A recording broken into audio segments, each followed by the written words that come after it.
My hair? I would like to say the first grey patch I got was the day my mother died in 1991. And the reason I don't braid my hair is that my father said when I was growing up, you don't need to tie your hair in strings. You have beautiful hair, it is long. In fact, in those years, it was shoulder length. So I didn't have to braid it at all. He said, leave your hair the way it is. I am Ms Kathurima, age 72. I am a pioneer HR consultant. In fact, I think I'm the first Kenyan to become a human resources consultant. This year's thing, Count Her In, for me is very, very important. It's exciting because things have changed. When I was growing up, there weren't many women who are in positions of decision making, in business, even in the homes. They were supporting from behind. But I'm glad that my parents were not like that. My mother was an active participant in our family. In fact, the home that my father built was my mother's idea, and she contributed finances towards it.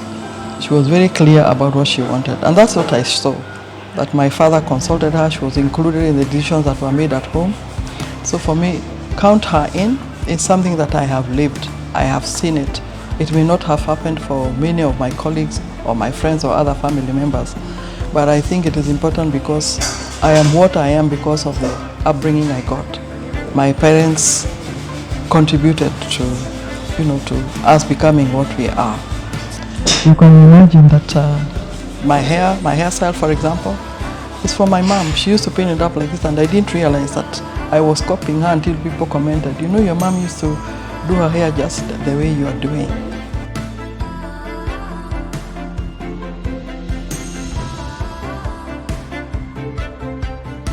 In high school, people used to roast their hair with hot combs.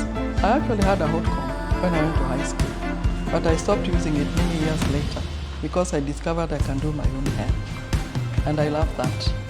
Yeah. The issue of women being included as a professional, I worked in an organization, various organizations, but I remember one particular case where I was the first woman to sit in the boardroom in a bank where I was working.